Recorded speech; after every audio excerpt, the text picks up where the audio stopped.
नमस्कार, ये आकाशवाणी चंडीगढ़ है। अब आप रतिका से प्रादेशिक समाचार सुनिए। नागर विमानन मंत्रालय ने कहा है कि सभी हवाई अड्डों पर विमान संचालन प्रक्रिया सामान्य रूप से शुरू हो गई है। माइक्रोसॉफ्ट में गड़बड़ी के कारण कल उड़ानें प्रभावित हुई थी। एक बयान में मंत्रालय ने बताया कि जो गड़बड़ी आई थी उसे ठीक किया जा रहा है। ये भी कहा गया है कि सरकार हवाई परिचालन की लगातार निगरानी कर रही है। हवाई यात्रा की सुविधा प्रदान करने वाली कंपनियां यात्रा समायोजन और भुगतान सुनिश्चित करने पर ध्यान रख रही हैं।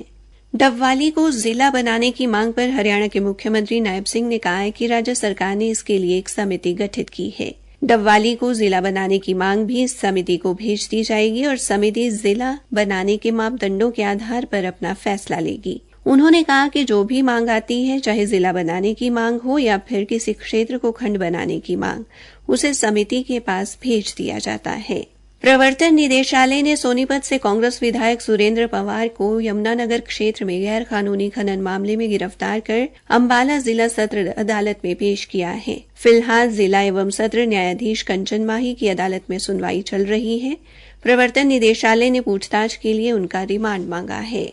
हरियाणा सरकार ने किसानों के हित में एक और बड़ा निर्णय लेते हुए ट्रांसफार्मर चोरी या खराब होने की स्थिति में उनसे शुल्क न लेने का निर्णय लिया है।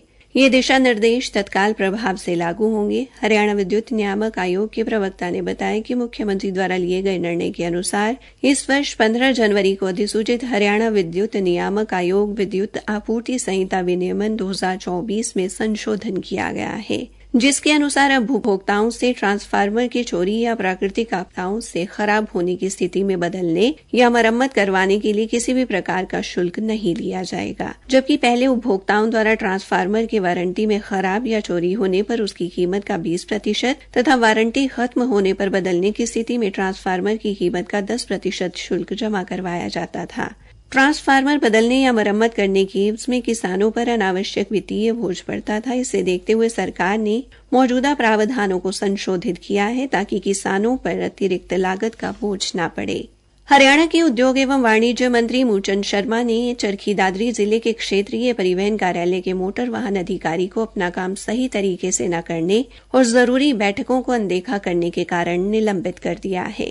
उद्योग मंत्री ने चरखी दादरी में जिला लोक संपर्क एवं कष्ट निवारण समिति की बैठक में लोगों से मिली शिकायत की सुनवाई के दौरान ये आदेश दिए। बैठक के दौरान ओवरलोड को लेकर रखी गई शिकायत में बताया गया कि दादरी से हर रोज हजारों की संख्या में ट्रक निकलते हैं और ज्यादातर ओवरलोड होते हैं, जिसके कारण सड़कों को नुकसान होता है और साथ ही दुर्घटनाएं भी हो रही हैं। इन दुर्घटनाओं में लोगों की जान जा रही है। इसके बावजूद क्षेत्रीय परिवहन कार्यालय की ओर से कोई कदम नहीं उठाया जा रहा। इस पर मंत्री ने मोटर वाहन अधिकारी को अपनी ड्यूटी में लापरवाही बरतने और जरूरी बैठकों में अनुपस्थित रहने के चलते निलंबित करने के आदेश दिए और कहा कि केवल चालान करना ओवरलोड समस्या का समाधान नहीं है। उन्होंने कहा कि अधिकारी ओवरलोड पर पूर्णतः प्रतिबंध लगाएं। श्री शर्मा ने क्षेत्रीय परिवहन प्राधिकरण के सचिव को चरखी दादरी जिले के साथ लगते जिलों में बात करके वहां भी सफाई करवाने को कहा। उन्होंने स्पष्ट किया कि सरकार के नियमों के अनुसार अगर किसी वाहन का 3 बार ओवरलोडिंग का चालान कर दिया जाता है तो उसका पंजीकरण रिन्यू नहीं हो सकता।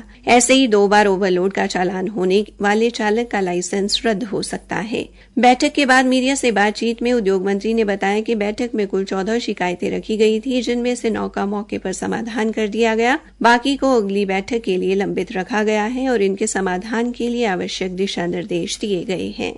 पेरिस ओलंपिक में इस बार भारत के 117 एथलीट भाग ले रहे हैं। इनमें से 24 एथलीट सशस्त्र बलों से हैं। इन एथलीटों में भाला फेंक स्पर्धा में भाग लेने वाले सूबेदार नीरज चोपड़ा सहित 22 पुरुष और 2 महिलाएं शामिल हैं। रक्षा मंत्रालय ने कहा कि भारतीय दल में सेना की 2 महिलाएं पहली बार ओलंपिक में हिस्सा ले रही हैं।